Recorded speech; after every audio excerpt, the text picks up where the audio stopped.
Okey. Seperti yang awak lihat pada muka surat pertama buku teks, kalau ikut apa ni, perangkaan perancangan Malaysia, menurut laporan agensi nuklear Malaysia, Malaysia perlu membina sebuah stesen janakuasa yang menggunakan tenaga nuklear pada tahun 2030. So sekarang ni kita dah berada di tahun 2021, jadi Malaysia dah jangka nak adakan satu stesen janakuasa yang mempunyai sumber tenaga nuklear. Okey, kenapa sumber tenaga nuklear? Okey, yang ni kita akan bincanglah untuk objektif yang kedua. Okey, so kita ada banyak jenis sumber sistem janakuasa. Apa maksud sistem stesen janakuasa ni? Maksudnya dekat mana ataupun uh, macam mana kita dapat memperolehi tenaga daripada sumber-sumber yang ada dalam kita punya dunia ni lah. Okay, so 2030 perangkat Malaysia kita nak buat tenaga nuklear. Okay, so dia ada sebabnya lah. Walaupun kita ada pelbagai jenis sumber tenaga yang ada. Okay, kita terus pergi kepada 6 sumber-sumber tenaga. So seperti cikgu rasa awak dah belajar masa sekolah rendah, terdapat dua jenis sumber tenaga, okey. Dua jenis sumber tenaga yang mana satu tenaga dia boleh baharu, tenaga yang kedua maksudnya tenaga yang tidak boleh baharu. Okey, maksudnya kalau boleh baharu ni dia akan sentiasa ada, tak akan habis. Kalau tidak boleh baharu dia akan habis. Yang ni akan habis, lama kelamaan dia akan habis. Boleh baharu dia tidak akan habis. Okay, so inilah dia punya maksud boleh baharu dengan tidak boleh baharu. Okay, so antara contoh-contoh tenaga yang kita boleh dapat daripada sekeliling lah. Okay. Yang pertama dikenali sebagai tenaga hidro ataupun juga dikenal pasti sebagai tenaga air, ombak, solar. Solar ni ataupun kita kenal pasti sebagai sumber daripada cahaya matahari. Okay. Seterusnya kita ada tenaga angin. Okay, tenaga angin. Tenaga geoterma. Geo ini maksudnya kita dapat daripada perut bumi. Terma ini maksudnya haba. Okay, so kita dapat sumber tenaga ni daripada perut bumi yang dapat menghasilkan haba. Nanti cikgu teranglah. Okay. Dan yang seterusnya kita kenal pasti sebagai tenaga biogising. So bio ni maksudnya benda yang semula jadi. Okay, semula jadi. So semua jenis tenaga ini kita kenal pasti sebagai tenaga yang boleh baharu ataupun tenaga yang bila kita guna dia tak akan habis. Contoh air, air tak akan habis. Ombak sentiasa ada selagi tak kiamat. Okay. Cahaya matahari sentiasa ada, tak pernah habis. Okay. Angin tak akan habis. Okay. Steam ataupun wap panas daripada perut bumi pun tak habis. Dan bahan semula jadi contohnya biogising kita ambil daripada bahan-bahan sisa-sisa ladang. Okay, macam kalau ladang kelapa sawit dia ada pelepah-pelepah kelapa sawit.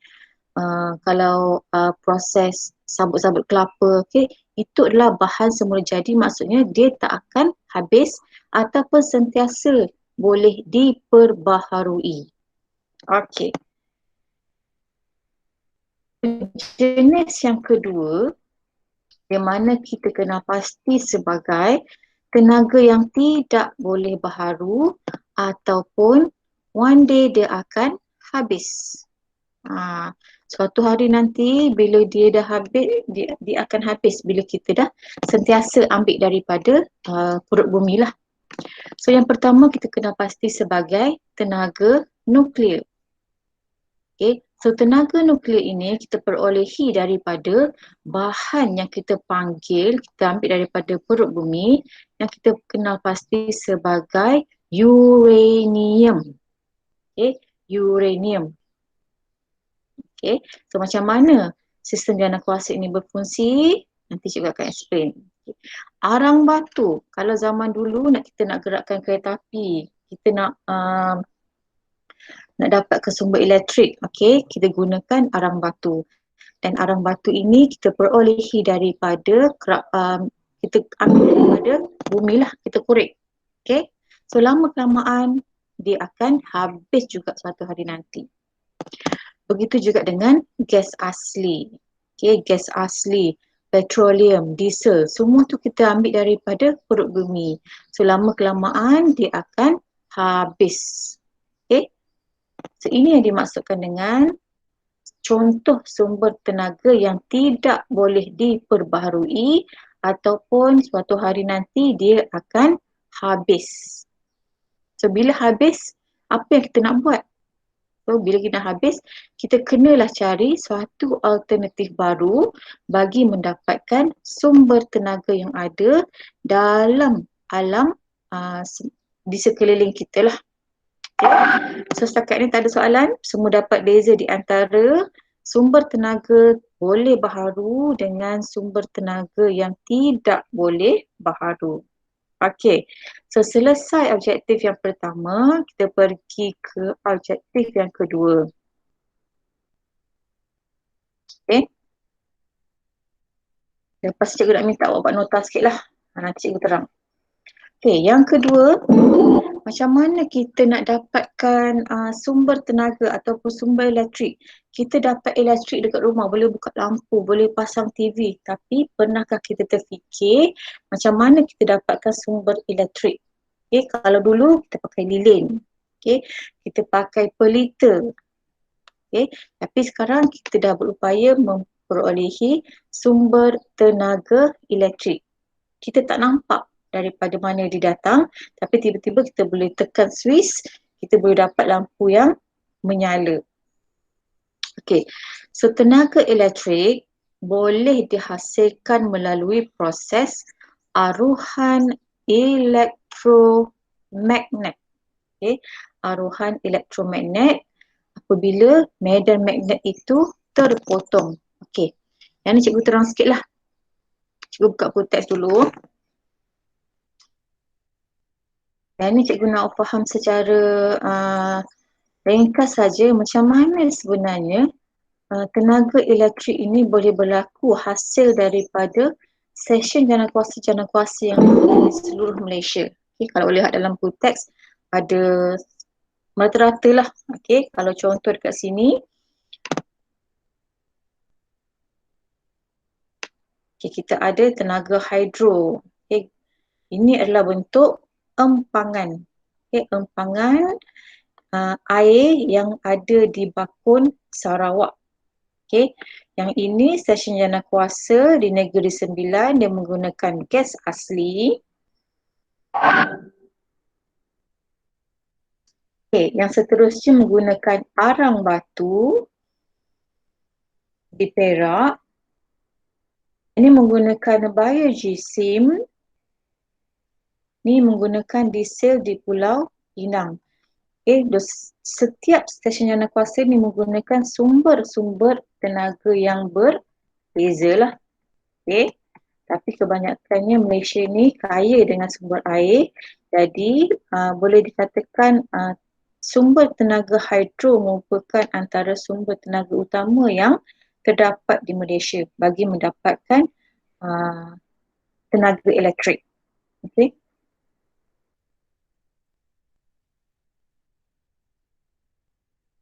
Okay, so ini macam mana cara tenaga elektrik ataupun arus elektrik dapat dihasilkan. Okay, kalau pernah dengar perkataan generator. Generator tu dalam bahasa Melayu maksudnya apa? Generator maksudnya dalam bahasa Melayu apa dia? Generate, yang membuat. Okey, yang membuat ataupun yang membina bagi menjana tenaga elektrik. So asas utamanya, so ini adalah gambar rajah model generator yang saiz kecil lah untuk kita faham macam mana arus aruhan tu boleh terjadi, di mana dia memerlukan magnet, di mana magnet dia akan ada dua kutub, iaitu kutub utara dan juga kutub selatan. Okey. Dia mempunyai gegelung dawai, engkol ataupun pemutar, magnet utara dan selatan, dan juga LED bagi mengesan adanya kehadiran arus aruhan ataupun arus elektrik yang akan berlaku. So ini yang kecil je lah.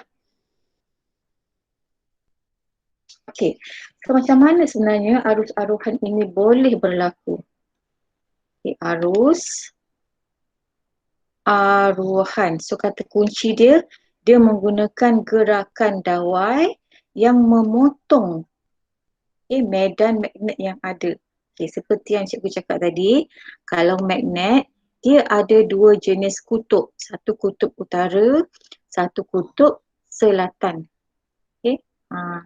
So bila ada kutub utara, kutub selatan, dia ada medan-medan dia lah. Medan-medan yang tertarik di antara satu sama lain. So bila ada dawai, bila ada dawai ini dekat tengah-tengah ni, sebabkan ada kutub utara dan kutub selatan, maka dia ada satu medan magnet. Kita panggil sebagai medan magnet yang terbentuk. So bila ada dawai, kemudian dia akan gerakkan tangan ni, dia akan gerakkan atas, bawah, atas, bawah. Maksudnya dawai ni sedang memotong medan magnet yang ada. So setiap kali medan magnet ini dipotong, dia akan menggerakkan galvanometer. Galvanometer ni akan menunjukkan adanya arus aruhan ataupun arus elektrik yang dihasilkan. So ini dalam bentuk satu dawai. Untuk rajah 6.4 pun sama. Dia guna banyak dawai, maksudnya solenoid ni maksudnya gegelung dawai yang dipintal lah, yang dipusingkan. Kalau yang ni satu je dawai. Tapi kalau solenoid adalah dawai yang dipintal, yang dipusing-pusingkan. So kaedahnya sama. Digerakkan, dia kena ada pergerakan lah. Atas bawah, atas bawah, atas bawah. So bila ada pergerakan, maksudnya dia sedang memotong medan magnet yang ada bagi menggerakkan atau bagi menghasilkan arus aruhan. So ini saiz kecil lah. Ini saiz kecil bagi generator. Kalau dalam makmal kita nak tengok, maksudnya bila awak dah gerak gegelung dawai ni, secara automatik LED ni akan menyala menunjukkan adanya arus elektrik yang berlaku. So ini saiz kecil. Kalau saiz besar, maksudnya dalam ni ada banyak dawai lah. Dan saiz ni pun besar. Dia punya medan magnet dan juga dia punya gegelung dawai. So ini adalah penerangan ringkas macam mana arus aruhan ataupun arus elektrik dapat dihasilkan dengan menggunakan dawai dan juga medan magnet yang dipotong. Alright, so kita pergi kepada macam mana setiap penjanaan ataupun sistem jana kuasa ini berfungsi. So kita ada penjana elektrik terma. Terma ni maksudnya haba lah. Hidro ataupun air, diesel, turbin gas, turbin ni maksudnya berputar. Berputar. Turbin ni maksudnya dia berputar. Tenaga penjana elektrik nuklear yang menggunakan bahan asasnya adalah uranium. Kita pergi kepada penjana elektrik terma ataupun dengan kata nama lain adalah yang menggunakan haba lah. So dia menggunakan bahan asas seperti petroleum, gas asli atau arang batu sebagai sumber tenaganya. Okay. Sebab dia nak menghasilkan haba. So dia guna bahan bakar untuk mendidihkan air supaya steam ataupun wap panas dapat dihasilkan. So bila awak masak air, contohnya bila kita masak air, mana nak lupa cerik ni. Okay, so bila kita masak air, dia akan menghasilkan steam lah. Tapi untuk penjana elektrik terma, dia akan menghasilkan satu steam yang banyak dan pada tekanan yang tinggi. So apa yang berlaku? Steam yang bertekanan tinggi ni akan digunakan untuk memutarkan turbin ataupun kipas dia. Okay. So putaran turbin menyebabkan tenaga elektrik dijana oleh dinamo. Dinamo ni maksudnya dia motor lah. Okay. Motor. Ini gambar raja struktur stesen jana kuasa terma. Okay. Contohnya kat sini, dia ada bahan api. Ini kira macam dapur dia lah. Okay. Bahan api, dia masak air. Bila steam ni dilalukan dekat ruang yang sempit, dia akan menghasilkan tekanan yang tinggi. Okay. Dia akan dilalukan dekat turbin ataupun kipas ni. So bila ada wap panas lalu dekat turbin ni, maka kipas ni akan berputar. Okay, berputar dengan sangat laju. Okay. Dan dia akan menggerakkan dinamo ini bagi menghasilkan tenaga elektrik.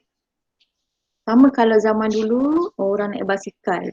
Zaman dulu orang naik basikal nak pergi lampu dekat basikal, semakin laju dia kayuh, semakin terang lampu yang terhasil. Begitu juga dengan konsep turbin dan juga dinamo. Okay. Semakin kuat ataupun laju turbin ini berputar, semakin banyak arus elektrik dapat dihasilkan, kemudian dia akan hantar kepada menara elektrik untuk digunakan oleh manusia lah. So ini asas stesen jana kuasa terma yang menggunakan steam ataupun wap panas daripada air yang dididihkan. Okay. So kalau untuk penjana elektrik hidro ataupun asas dia menggunakan air. Okay, sama juga konsepnya.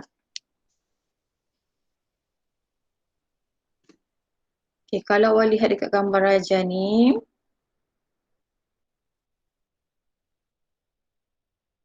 air. Okay. Awak tengok air ni dia kepung ataupun dia kumpul. Ni bukan rendah, dia sangat-sangat tinggi. Berpuluh-puluh tingkat kot dia punya ketinggian. Okay. So air ini nama dia empangan, di mana air ini akan dikumpulkan. So apa motif dikumpulkan air dekat empangan? Okay. So dikumpulkan air ini dekat empangan ataupun air yang ditadah. Okay. So air itu akan buat apa? Air itu akan dilalukan bagi memutarkan turbin yang menggerakkan dinamo. Konsep dia sama. Apa-apa sistem jana kuasa, dia mesti objektif dia nak memutarkan turbin bagi menghasilkan arus aruhan untuk menggerakkan dinamo bagi menjana tenaga elektrik. Okey, so ini yang awak lihat, ni yang benteng tadi kan. Okey, benteng ataupun empangan yang kita lihat, ini adalah air yang dikumpul sangat-sangat tinggi, sangat-sangat dalam. Okey, kenapa? Apabila air dekat sini jumlahnya sangat banyak, kemudian dia akan buat satu saluran kecil dekat sini untuk melepaskan air. Disebabkan air dekat sini banyak, dia akan menghasilkan tekanan yang sangat tinggi. Okay, so air yang keluar dekat sini ni lajulah. Okay ni. So ni dia buat benteng. So dekat bawah ni dia adalah satu apa ni? Macam ni. Okay. Dia akan buat satu tempat bagi air tu keluar. Tapi ruang dia kecil je. So bila ruang kecil, dia akan menghasilkan tekanan yang tinggi. Okay. So setiap kali air yang lalu kat sini, dalam tekanan yang tinggi, dia akan memutarkan turbin ataupun kipas dengan sangat-sangat laju. So konsep dia sama. Semakin laju turbin ni berputar, semakin kuat ataupun semakin banyak tenaga elektrik dapat dihasilkan. So dekat sinilah berlakunya arus elektrik, kemudian dia akan hantarlah kepada kabel penghantaran tenaga elektrik. Okay. So next, penjana elektrik diesel. So diesel semua orang tahulah, dia menggunakan minyak diesel untuk menjalankan enjinnya. Pun sama, dia nak memutarkan dynamo. So apa yang berlaku? Apabila campuran diesel dan udara termampat terbakar dalam kebuk pembakaran, campuran gas yang panas akan dihasilkan. Sama macam awak hidupkan kereta. Macam mana kereta tu boleh hidup? Kena ada minyak. Sama ada minyak diesel ke, minyak petrol ke. Okay. Kalau ada minyak, barulah enjin tu dapat digerakkan. Sama juga dengan konsep penjana elektrik diesel. Okay. So motif dia tetap sama, nak memutarkan turbin bagi menggerakkan dynamo. Okay. So semua boleh katakan semua jenis penjana kuasa ni motif dia nak memutarkan turbin bagi menggerakkan dynamo untuk menghasilkan tenaga elektrik. Okay. Cuma bezanya pada sumber tenaga yang digunakan. Okay. Kalau yang ni digunakan enjin diesel. Okay, bila ada minyak diesel ni, dia boleh terbakar, kemudian boleh menghasilkan gerakan pada generator. Okay, turbin gas pun sama. Dia menggunakan gas asli, gas petroleum. Konsep yang sama dengan diesel. Okay, dia kena motif dia untuk buat apa? Untuk menggerakkan turbin ataupun kipas. Okey, so untuk penjana elektrik nuklear, yang ni yang Malaysia jangkakan pada tahun 2030, kita nak adakan satu session jana kuasa yang kita panggil penjana elektrik nuklear. Okey, dekat ni tak ada lagi lah Malaysia. So nuklear ini menggunakan bahan yang kita ambil daripada kerak bumi yang berasaskan uranium. Okey. Dia menggunakan satu bahan radioaktif yang kita panggil sebagai uranium sebagai bahan aktif. Tak boleh guna bahan lain. Okey. Kenapa uranium? Sebab uranium adalah satu bahan yang sangat-sangat aktif ataupun mudah terbelah. Yang ni bab radioaktif kita akan belajar pada tajuk akhir lah. Bab yang terakhir dalam sains tingkatan 3. Okay, sebab uranium ni dia walaupun sikit tapi dia terbelah ataupun dia dapat menghasilkan tenaga yang sangat-sangat tinggi. Okay, menggunakan tenaga yang sangat-sangat tinggi di mana awak guna sikit pun dapat membebaskan haba sangat banyak bagi mendidihkan air. Okay. Bahan uranium ni disebabkan dia terbelah sangat cepat, dia dapat mendidihkan air, dia sangat-sangat panas. Dan bila dia sangat-sangat panas, sebenarnya ada kebaikan dan ada keburukan sebenarnya menggunakan stesen jana kuasa nuklear. Okay. Dia ada risiko dia lah, risiko kepada pendedahan masalah bahan radioaktif. Okay, yang ni juga seperti kemudian lah. Konsep dia sama. Maksudnya bila ada bahan uranium ni, dia akan dia sangat-sangat cepat terbelah menyebabkan dapat menghasilkan pendidihan air yang cepat. Okay, so konsep yang dia punya konsep sama, air mendidih, dilalukan, kemudian dia dapat menghasilkan steam bagi memutarkan turbin untuk menghasilkan tenaga elektrik. Okay. Alright. So itu beberapa jenis penjana stesen jana kuasa yang famous lah, yang biasa digunakan. Okay. Untuk yang beberapa contoh lain, cikgu tunjuk video dekat sini. Okay, so ini adalah salah satu contoh yang kita panggil sebagai sumber tenaga geoterma. Okay, yang ni tak ada dekat Malaysia lah. Maksudnya, untuk stesen jana kuasa geoterma ini, dia menggunakan ada beberapa negara, dia akan keluarkan asap daripada perut bumi secara semula jadi hasil daripada lava-lava yang ada pada perut bumi. Nampak? So ni secara semula jadi ni. Okay, dia menghasilkan wap-wap panas. So daripada membazir, manusia telah mereka cipta ataupun mengubah semua steam-steam yang terhasil secara semula jadi ni dikumpulkan, kemudian dilalukan dekat turbine, konsep yang sama, bagi memutarkan turbine dan menghasilkan tenaga elektrik untuk dilalukan kepada rumah-rumah lah. Yang ini adalah yang ada di negara Iceland. Okay, ni kolam air panas ni. So belakang ni ada dia punya generator lah ataupun stesen jana kuasa yang kita panggil sebagai geoterma. Yang ni adalah yang stesen jana kuasa yang takkan habis lah. Dia sentiasa ada. Ni steam ni. Dia kumpul daripada membazir lepas kita saja, dia kumpulkan steam tu, dilalukan dekat turbine bagi memutarkan dynamo dan menghasilkan tenaga elektrik. Okey. Ada soalan setakat ni?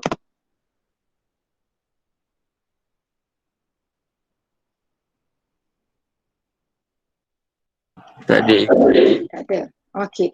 So macam mana semua ni berlaku? Dia ada mekanisme, kita panggil mekanisme. Okey. So ini sebenarnya konsep dia. Okey, contoh yang pertama tadi, dia menggunakan stesen yang menggunakan sumber diesel, gas asli, arang batu. Okey, boleh katakan semua jana kuasa ni mengandungi turbine bagi memutarkan kipas yang ada untuk menghasilkan tenaga elektrik.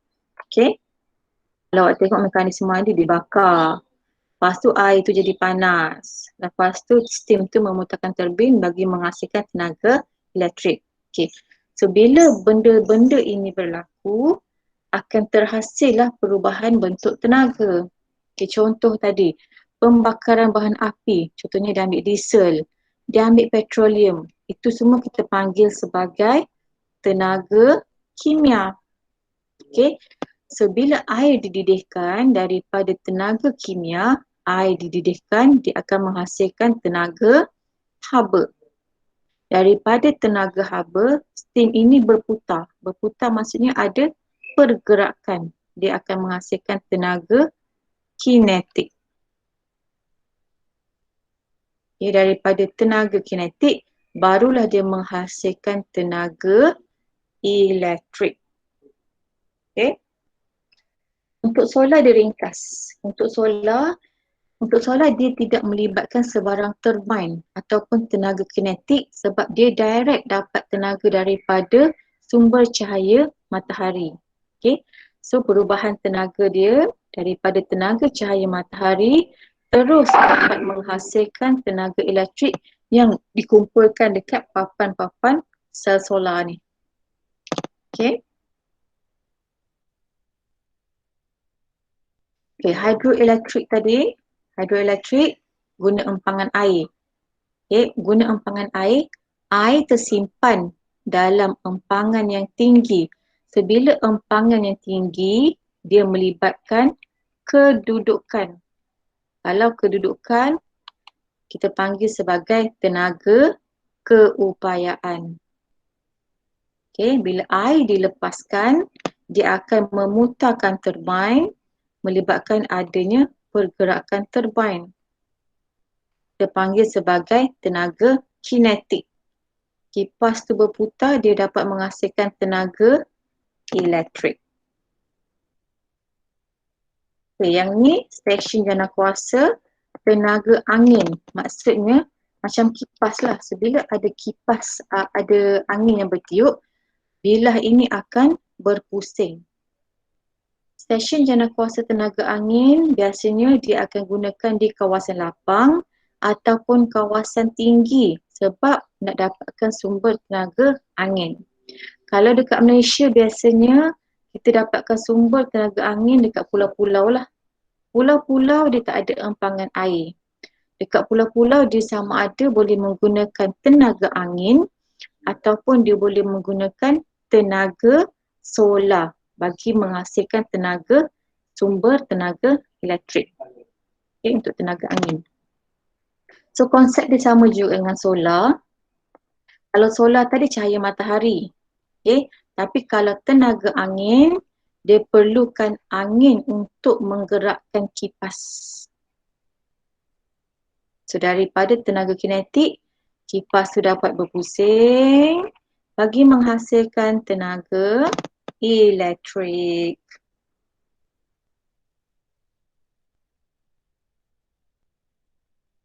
Okay. Kalau nuklear pun sama, tenaga nuklear dia dapat memanaskan air, menghasilkan tenaga haba. Kemudian turbin tu dapat berputar untuk menghasilkan tenaga elektrik, seterusnya menghasilkan tenaga kinetik, seterusnya menghasilkan tenaga elektrik. Okay. Alright. So itu sahaja penerangan ataupun objektif yang kita nak belajar pada hari ini, iaitu awak dah kenal pasti ada dua jenis sumber tenaga boleh baharu dan sumber tenaga tidak boleh baharu. Dan yang kedua, objektif kedua kita, awak dapat mengenal pasti jenis-jenis stesen jana kuasa dan macam mana dia berfungsi.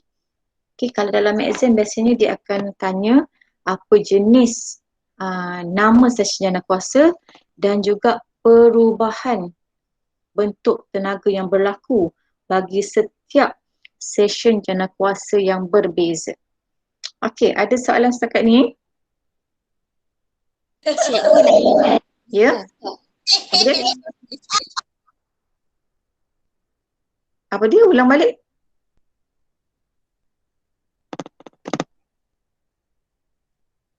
Ada apa-apa cikgu? Ha? Homework? Ada.